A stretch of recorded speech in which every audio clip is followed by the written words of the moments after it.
Salam Indonesia. Kawan-kawanku di seluruh Indonesia, selamat pagi.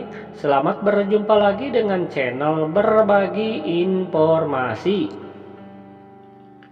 Pada kesempatan kali ini, admin akan berbagi informasi seputar formasi dalam seleksi PPPK tahap 3 ataupun PPPK 2022 masih teka-teki. Masih ada masalah yang perlu diselesaikan duduk bersama antara beberapa kementerian bersama Pemda. Kira-kira penasaran ya apa yang menjadi masalahnya nih? Simak terus video berikut, tapi jangan lupa ya klik dulu tombol subscribe-nya agar admin semakin semangat dalam mencari berita. Dan sekarang lanjut saja ke informasi berikutnya. Dikutip dari jpnn.com, ini judulnya ya. Dewan Pendidikan pemerintah gagal meyakinkan Pemda soal sumber gaji PPPK. jpnn.com Jakarta. Anggota Dewan Pendidikan Kabupaten Garut, Dedi Kurniawan, menilai pemerintah telah gagal meyakinkan Pemda soal sumber gaji PPPK. Memang ini ya, masalah sumber gaji ini belum kelar 100%. Dari pemerintahan pusat ngotot sudah ditransfer dananya, tetapi dari pemerintahan daerah ada yang bilang kurang. Imbasnya sampai saat ini usulan formasi pegawai pemerintah dengan perjanjian kerja atau PPPK 2022 sangat minim. Data Kementerian Pendidikan, Kebudayaan, Riset, dan Teknologi per 12 April 2022 menyebutkan dari 758.018 total kebutuhan formasi tahun 2022 yang mengusulkan formasi hanya 131.239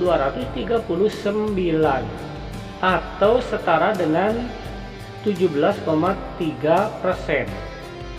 Padahal ini formasinya ya yang disediakan 758.018. Ini ya yang sudah mengusulkan formasi Pemda hanya 131.239.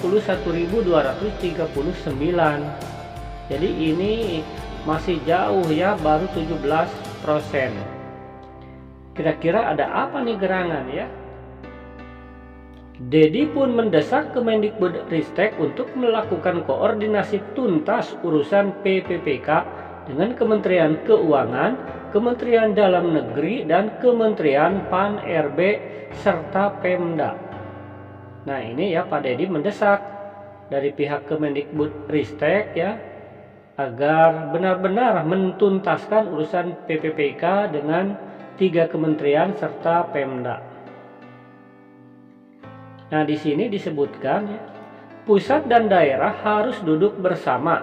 Selama ini Kemendikbudristek belum bisa meyakinkan daerah soal formasi dan sumber penggajian PPPK.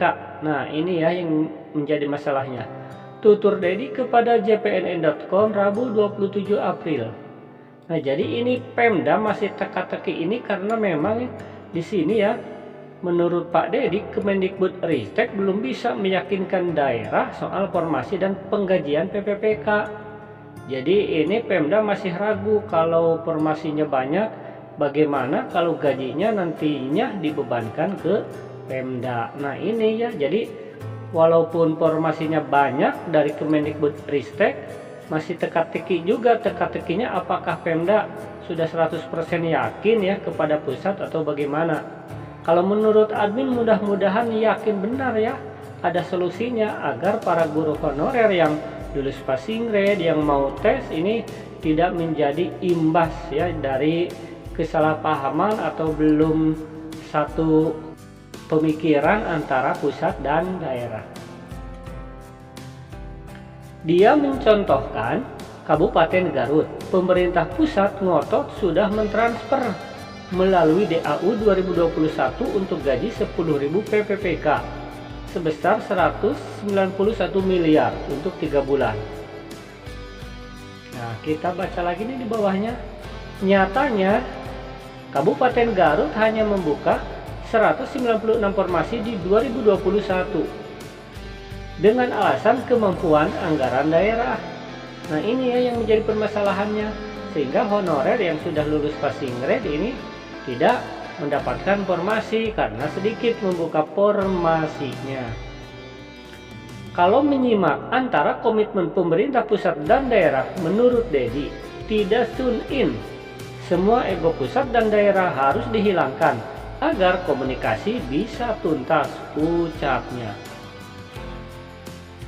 Jadi di sini ya para honorer PPPK yang lulus passing grade ini kita berdoa juga ya, termasuk admin berdoakan semoga ada solusi duduk bersama antara pusat dan daerah, bukan hanya untuk Garut tetapi di seluruh Indonesia, menghasilkan kesepakatan yang sangat baik pro terhadap guru honorer. Jadi kalau sudah lulus passing grade dia mendapatkan formasi, yang belum lulus kalau mau diseleksi seleksi lagi, tetapi jangan sampai lulus tidak ada lagi formasinya karena daerah masih ragu membuka formasi sebanyak mungkin, ragu dengan penggajian PPPK-nya. Ya, pertemuan kali ini sampai di sini ya. Semoga antara pusat dan daerah ada kesepahaman sehingga para guru honorer yang mau seleksi maupun yang tinggal mendapatkan formasi segera mendapatkan formasi. Karena bagaimanapun juga tetap Indonesia ini tiap daerah membutuhkan guru ya, karena banyak kekosongan guru. Semoga bermanfaat. Terima kasih telah menyimak video ini. Wassalam.